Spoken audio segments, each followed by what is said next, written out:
On August 6, 2025, the political atmosphere in Washington was rocked by a short but powerful statement. In his signature style, President Donald Trump announced an increase in import tariffs on goods from India, from 25% to a staggering 50%. With just a few words, he sent Wall Street into turmoil, reversed global markets, and sparked anxiety among hundreds of millions across two continents, all bracing for tougher days ahead. What made the move even more striking was that it wasn't just a dry economic measure. Many scholars openly called it an economic declaration of war against a longtime ally, a nation that's not only the world's second most populous, but is also emerging as a pillar of the 21st century. In that moment, decades of careful diplomacy, strategic partnerships, defense agreements, and high-tech trade seemed to evaporate overnight. The paradox was glaring. An ally once considered vital to America's efforts to contain China had suddenly been cast as a direct economic adversary. The media described the move as a geopolitical earthquake, flipping the logic of U.S. diplomacy in Asia on its head. Why had Trump chosen India, a country previous presidents had all deemed an irreplaceable friend? What calculations lay behind such an apparently impulsive decision?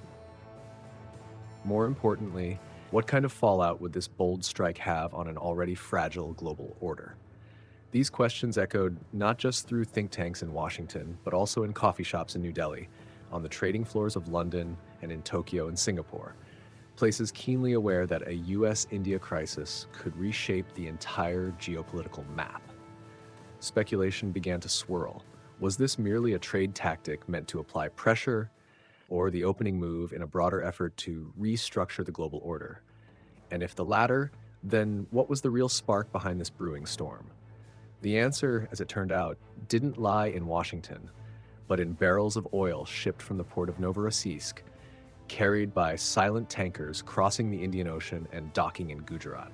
India's decision to ramp up purchases of cheap Russian oil, right when the West was unified in isolating Moscow, was what ignited the fire. And from those oil barrels, a larger story emerged: the confrontation between the US dollar and the BRICS' ambition to build a new global monetary order. When you take a step back and look at the bigger picture, it becomes clear that this crisis didn't begin in Washington. It began with silent streams of oil flowing across the Indian Ocean. After the war in Ukraine, as the West collectively imposed sanctions to strangle Moscow's economy, New Delhi chose a different path.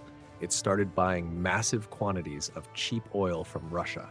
Those numbers surged quarter after quarter, and by mid-2025, Russian oil made up more than a third of India's total imports.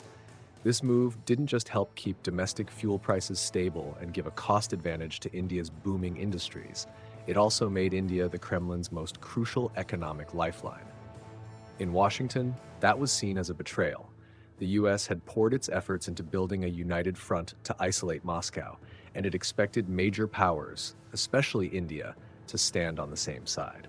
But instead of sacrificing its interests, New Delhi seized the moment to both grow its economy and assert its independence. In Trump's eyes, India wasn't just a difficult partner, it had crossed a red line. He saw a nation profiting from the US market while quietly fueling Moscow's survival. To him, that was a direct challenge to America's global leadership. The oil story soon expanded into something far bigger: the global financial order itself. India, along with Russia, China, Brazil, and South Africa, had been ramping up the BRICS initiative, a coalition of emerging economies. And they weren't stopping at trade deals. They were dreaming of a new currency, backed by gold or a basket of strategic commodities, that could free them from the dominance of the US dollar. For Washington, this wasn't just a bold move. It was a strike at the heart of its power structure, where the dollar is more than money. It's a tool of global control. People still remember that since World War II, America's strength hasn't only come from its military or technology. It also comes from the fact that every oil transaction from the Middle East to Africa has to be settled in US dollars. That's what made Wall Street banks irreplaceable and allowed the US to maintain unmatched financial soft power. But when India, the very country seen as a bulwark against China, began leaning toward de-dollarization, the concern inside the White House turned into fury. In Trump's eyes, this was no longer about oil prices. This was a life or death battle for American leadership. And so, from those oil barrels landing in Gujarat, from those quiet BRICS meetings about new currencies, Washington decided it couldn't stay idle. The counterstrike was drawn up, fast and fierce. In early August, Trump played his hand, sweeping tariffs, a hammer blow he believed would leave New Delhi reeling. But in reality, what came next would show the world a hard truth. Sometimes sanctions don't just hit your opponent. Sometimes they boomerang, and the one throwing the punch ends up paying the price. On August 1st, 2025, Washington officially launched its first round of sanctions. The Trump administration announced a 25% tariff on nearly all imports from India, including pharmaceuticals and electronic components, items long considered untouchable due to their direct ties to American health and technology. Just a few days later, when New Delhi's response didn't resemble the concession the White House had hoped for, Trump abruptly doubled down, raising the tariff to 50%. That was August 6, a moment the press would describe as a thunderclap in clear skies, one that stunned the entire world into silence. The immediate impact was staggering. A bilateral trade volume worth roughly $87 billion was suddenly thrown into jeopardy. American retail giants like Walmart and Target, which rely heavily on Indian clothing, footwear, and jewelry, began recalculating their pricing models. U.S. pharmaceutical companies, heavily dependent on Indian-made active pharmaceutical ingredients, APIs, went into crisis mode. Meanwhile, tech leaders in Silicon Valley were no less alarmed. Hundreds of thousands of software engineers and outsourced service providers from India are the lifeblood of many major corporations. In Washington, Trump's supporters hailed it as a steel punch, a bold move proving his resolve to protect American interests. But in the halls of Congress and among academic circles, concern was spreading. Was America shooting itself in the foot? After all, the U.S. enjoys a massive surplus in services trade with India, about $35 to $40 billion annually. In other words, Washington has been the bigger beneficiary in this relationship. Some analysts even liken the move to cutting off an arm to cure a headache, a decision too hasty, too emotional, and dangerously close to destroying the strategic framework of cooperation built over decades. In the days that followed, American markets wobbled, tech stocks dipped, pharmaceutical shares plummeted. But the bigger surprise came from the other side. India didn't respond with direct retaliatory tariffs, as many had expected. Instead, New Delhi chose a different path, a strategy that was calculated, subtle, and deeply challenging. Rather than striking back with taxes, they aimed for vulnerabilities Washington had barely considered. The conflict from that point on entered a new phase, asymmetric warfare. What caught Washington off guard wasn't the scale of India's response, it was the shrewdness of how New Delhi chose to strike back. Rather than following the predictable tit-for-tat strategy of counter-tariffs, which would only inflict mutual damage, India opened a different front, quiet, calculated, and surgical. A light touch in just the right spot could send shockwaves through America. It was what many began calling asymmetric warfare, when a nation avoids head-on collisions with a stronger opponent and instead targets its Achilles' heels. The first blow came from the pharmaceutical sector. The world has long known India as the pharmacy of humanity, producing up to 40% of the generic drugs and active pharmaceutical ingredients, APIs, used in the US. With just a slight tightening of exports, familiar medicines like insulin, heart treatments, and antibiotics suddenly became scarce. And that's exactly what happened. India's government announced a temporary restriction on certain critical drug exports, prioritizing its domestic market. Within weeks, drug prices in the US surged by 30 to 40%, and hospitals, pharmacies, and ordinary citizens began to feel the storm firsthand. The second strike targeted technology and IT services, an area once thought to be outside the reach of trade wars. Hundreds of thousands of Indian software engineers support the operations of Silicon Valley giants, from app development and cybersecurity to data processing. When New Delhi quietly raised contract prices for American clients while offering special incentives to European and Asian partners, the US tech industry reeled. AI projects stalled, cloud expansion plans saw cost overruns in the billions. A wave of frustration spread across tech forums. Without India, our digital dreams are set back by years. The third blow came from agriculture, an area seemingly unrelated to New Delhi.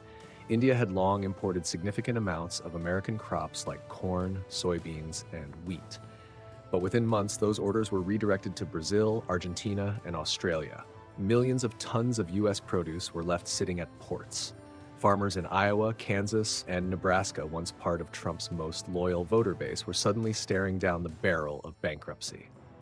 What once seemed like a distant diplomatic spat in New Delhi was now knocking on the doors of America's heartland farms. The final and perhaps most dangerous move came in the financial realm. India accelerated its shift to using the rupee, Chinese yuan, UAE dirham, and even cryptocurrencies for international trade. This didn't just help India sidestep US sanctions, it directly fueled the BRICS-led movement to de-dollarize the global economy. As more transactions bypassed SWIFT and Wall Street banks, America's grip on capital flows and its lucrative intermediary fees began to erode. It was a slow, silent strike, but one with the potential to chip away at the financial power Washington had spent decades building. And yet, through all of this, New Delhi suffered little. India still had access to cheap energy from Russia. It continued expanding into Asian markets. Domestic political stability held firm. The real pain instead fell squarely on the American public. From Midwest farms to New York supermarkets, from Texas hospitals to California tech offices, the shock began to ripple. Rising prices, shortages, and uncertainty spread fast. A conflict once thought to be a distant foreign affair had reached into the dinner tables, medicine cabinets, and wallets of everyday Americans. And that's when the real shock hit. As the statistics slowly began to appear in headlines, the American public finally started to grasp the true cost of a trade war that had once seemed confined to the upper echelons of politics. On average, each American household was now paying an extra $1,300 per year for everyday essentials, from children's shoes and daily wear to heart medication and insulin for diabetics. In the suburbs, where much of the working and middle class resides, these rising prices landed like a direct burden on their shoulders, forcing many families to tighten budgets and put off simple dreams like fixing a leaky roof or saving for a child's college education. But the pain didn't stop at personal wallets. The impact rippled outward, shaking the entire economy. Experts warned that if the trade war dragged on, US GDP could shrink by as much as 8%, with average wages dropping by up to 7%. These seemingly dry numbers came to life in stark, everyday ways. In Iowa, farmers stared at mountains of unsold corn and soybeans piling up in storage. In Detroit, auto workers, already hanging by a thread, now faced fresh layoffs as the cost of imported components skyrocketed. And in New York, hospitals issued warnings of prolonged medication shortages, forcing patients to pay double for their monthly prescriptions. All these fragments came together to form a bleak picture. The working and middle class, the very backbone of Trump's voter base, were the ones bearing the brunt of the pain. They had once believed that protectionist policies would safeguard their jobs and wages. But now they found themselves living the opposite reality: lost export markets, soaring prices, and lives more uncertain than ever. Disillusionment spread, not just in barroom conversations and Sunday church gatherings, but also across fiery political forums. And as this frustration grew, people began to step back and look at the broader picture. Were these losses merely short-term economic setbacks or signs that America was slowly losing its strategic edge?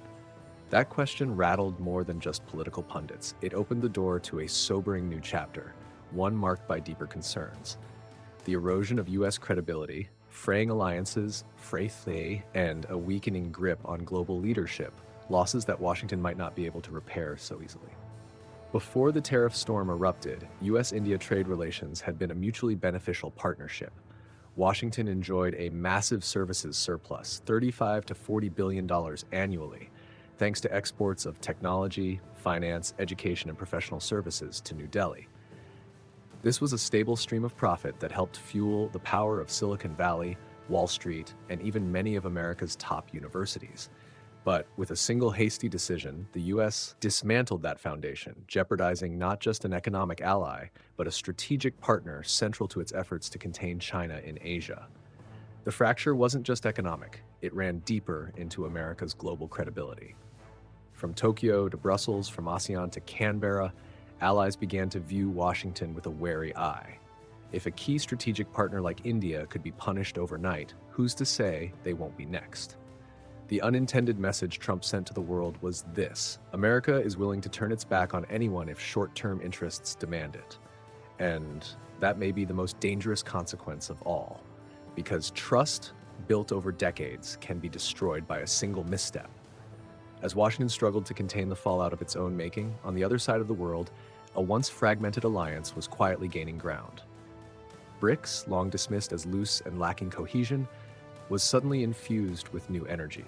The US-India crisis became a catalyst for emerging economies to align around a shared vision, to build a new financial, trade, and political order where the US dollar no longer reigned supreme. And from that breaking point, a different world was beginning to take shape. In the past, BRICS was often dismissed as a loose club, a gathering of emerging economies issuing bold declarations but delivering little concrete action. Yet the shockwave from the US-India tariff war transformed the alliance into a focal point of global attention. When Washington chose to confront New Delhi, BRICS suddenly had a compelling reason to strengthen its cohesion, to channel shared frustration with the US dollar and the American-dominated financial system into momentum for a new world order. Meetings that once received only passing media coverage were now international events drawing global eyes. In Johannesburg, Shanghai, and Rio de Janeiro, BRICS leaders weren't just discussing trade, they were openly debating the creation of a common currency, backed by gold or a basket of strategic resources. What once seemed like a distant dream was beginning to take the shape of a real plan. And most notably, India, a country long known for its caution, was now being hailed as a hero among emerging nations for daring to stand up directly to Washington. Step by step, BRICS began to expand its appeal. Turkey, Saudi Arabia, Egypt, Argentina, even Indonesia started openly expressing interest in joining. For them, this wasn't just about economics, it was about asserting sovereignty, breaking free from dependence on a single currency, a single superpower, a single system. And as that momentum spread, the prospect of the US dollar losing its global dominance no longer felt like a theory. It became a real, looming threat. Many scholars have likened this moment to 1971, when President Nixon ended the gold standard and ushered in the era of the free-floating dollar and America's unparalleled financial dominance. But 2025 may prove to be the reverse turning point, the moment the world began trying to break free from Washington's vast shadow. And in this unfolding tide, the name most frequently mentioned wasn't Russia or China, it was India. Once a key ally in America's China containment strategy, New Delhi was now redrawing its own image, not as a follower, but as an independent, confident, and capable challenger stepping boldly onto the world stage. During the most tense days of the tariff war, Prime Minister Narendra Modi stood before India's parliament and delivered a brief but powerful message. India will not bow to any pressure. The statement was broadcast live across the nation, echoing through millions of households, and quickly becoming a symbol of a country no longer willing to accept a subordinate role. Where New Delhi was once seen as a cog in Washington's strategic machine, it had now shown the world that it was an engine in its own right, charting its own path forward. India continued to cooperate with the US on Indo-Pacific security, remained part of frameworks like the Quad, but it no longer staked its future on a single partnership. It bought cheap oil and gas from Russia, expanded trade with China, deepened ties with Africa and the Middle East, and simultaneously took a leadership role in BRICS initiatives. From a nation once dependent on Western aid and technology, India had risen to become a pillar of the multipolar world, one that every major power now sought to court and persuade. In this new era, the image of New Delhi carried a different weight. It was no longer just a venue for diplomatic summits. It had become a stage where major powers, from Washington to Beijing to Moscow, took turns showing up, each hoping to strike a deal. Scholars began calling this shift India's strategic maturity, a leap from ally to independent rival, ready to engage but unwilling to be beholden. And at this turning point, a larger question began to resonate. Now that the balance of power has shifted and India has affirmed its independence, is there still common ground to be found between the US and India? Will their future be one of compromise, rupture, or a newly defined equilibrium?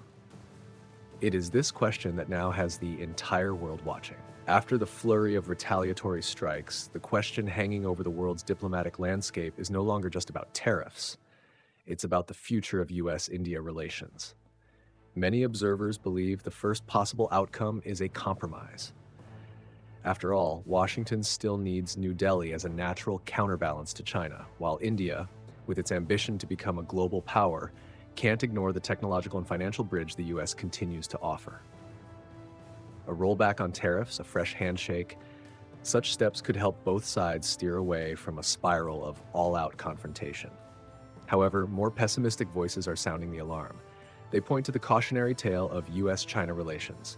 Once marked by deep cooperation, it took just a spark in trade to ignite a years-long, full-blown rivalry.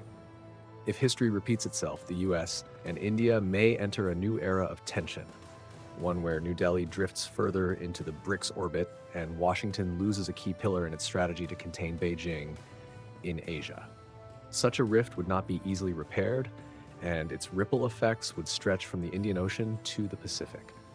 There's also a third, more nuanced possibility, a state of wary cooperation. The US may come to realize that it cannot box India into the mold of a traditional ally and instead must accept a new reality. New Delhi will maintain strategic distance, collaborate where interests align, but push back when it feels disrespected. In this scenario, India emerges as a textbook example of the multipolar world, a nation that can shake hands with Washington while sitting at the same table with Moscow and Beijing. Whatever the outcome, one truth is undeniable: the old order has fractured. America no longer holds a monopoly on choice, and its once compliant allies are now strong enough to resist. India stands as the clearest proof of that shift, a powerful reminder that the era of unipolar dominance is steadily receding into history. From what seemed like a decision limited to tariffs, Donald Trump inadvertently triggered a geopolitical earthquake. The strike against India didn't just rattle global markets. It exposed an undeniable truth: the world no longer revolves around a single power. What unfolded over just a few short months left a deep and lasting impact, from farmers in Iowa losing export markets, to patients in New York paying double for their medications, to tech firms in Silicon Valley grappling with skyrocketing costs. All of them felt in real terms what happens when power plays unfold. It's the people who pay first. Meanwhile, India emerged with a completely new image: stronger, more independent, and ready to challenge anyone. New Delhi was no longer just a friend in America's China containment strategy. It had become a power center in its own right, one that Washington, Beijing, and Moscow each had to court. And from that moment, history may remember 2025 as a turning point, the year the global order began to shift into a new multipolar era. Perhaps the biggest lesson isn't in the numbers, but in the reminder that in international politics, there are no permanent allies, only permanent interests. And when those interests clash, friendship can turn into rivalry overnight. If you have thoughts on the US-India tariff war and its far-reaching consequences, share them in the comments below. We'd love to hear from you. And don't forget to subscribe to the channel so you won't miss future deep dives into the events reshaping our world.